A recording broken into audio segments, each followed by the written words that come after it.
Gadget.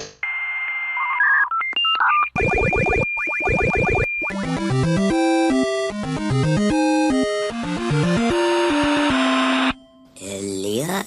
I taught him how to talk now. He can talk now. Elliot. Look what he brought up here all by himself. Elliot. What's he need this stuff for?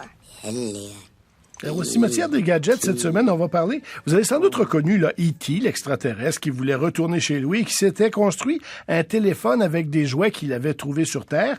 L'un des jouets qu'il avait trouvé, c'est ce dont veut nous parler cette semaine Jannick Tremblay. Oui, c'est une petite console orange munie d'une poignée qui a été largement popularisée justement dans E.T. C'était Speak and Spell, la dictée magique en français. Et c'est ça qu'on déterre du cimetière des gadgets. Donc, c'était pour apprendre l'orthographe, notamment, vous vous en rappellerez peut-être pour jouer au pendu. C'était probablement le premier, sinon l'un des premiers gadgets qui était pourvu d'une voix électronique. Et surtout un bel outil d'apprentissage. E.T. s'était construit son téléphone avec le Speak and Spell. J'en ai parlé avec Carl Charret, qui est spécialiste en communication numérique et en médias sociaux. Et comme vous allez l'entendre, ses souvenirs sur la dictée magique sont encore assez clairs.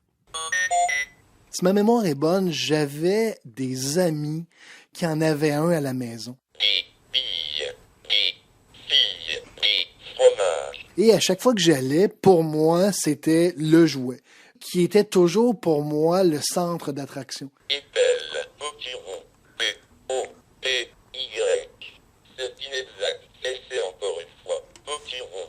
Il y a personne qui se battait avec moi pour l'avoir, mais moi, là, ça m'attirait, ce truc-là. Enfant, j'étais quand même assez solitaire dans la vie.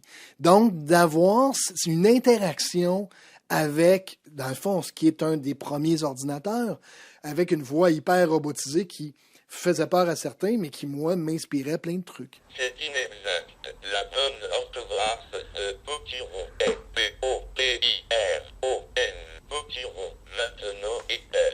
Donc, il y a quelqu'un qui en avait une dans votre famille, une dictée magique, et vous en avez reçu une vous-même un peu après, c'est ça? Ouais, exact. Et je pense, si ma mémoire est bonne, je pense qu'elle était anglophone. Et le but de mes parents, c'était de m'aider à apprendre l'anglais. Dans mon souvenir, je jouais beaucoup avec ça, mais moi, je pense que c'était beaucoup plus éducatif qu'un jeu. Bonne réponse. Dictée magique de Texas Instruments. Les mots qui parlent. C'est correct. Et ils nous le faisaient passer comme c'était électronique, ils nous le faisaient passer comme du jeu, parce qu'il y avait une voix robotisée, mais c'était juste de l'apprentissage. Je pense que, avec plein d'autres facteurs, mais ça fait partie du fait que si je suis bilingue aujourd'hui, ben il y a eu en partie cette machine-là qui m'a appris plusieurs mots. Speak and Spell from Texas Instruments. That is correct. With snap-in modules with hundreds more words for growing minds. You are right. Ça fait partie des jouets que j'aurais aimé pouvoir passer à mon fils, juste pour qu'il puisse voir la différence entre la tablette qui, lui, même s'il a 3 ans, comprend déjà comment la faire fonctionner, et c'était quoi ma réalité, ma tablette à moi. C'était la dictée magique, dans le fond.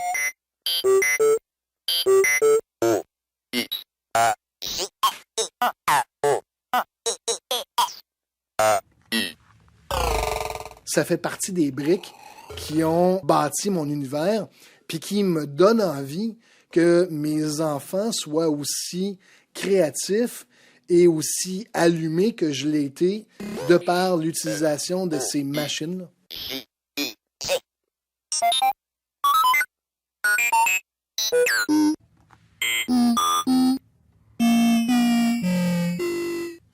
Ça fait penser aux premières voix robotisées qu'on entendait au téléphone au début, Oui. quand on appelait à certains endroits. Mais c'est quoi les effets sonores qu'on entendait là? C'est une utilisation récente, justement, de dictée magique au cours des dernières années. On la trafique en quelque sorte pour faire de nouveaux sons. On ajoute des boutons qu'on tourne, un peu comme, vous savez, du scratch qu'on fait avec les... ils appellent ça du circuit bending. Et je termine en vous disant, vous vous rappellerez peut-être le premier album du groupe Dépêche Mode.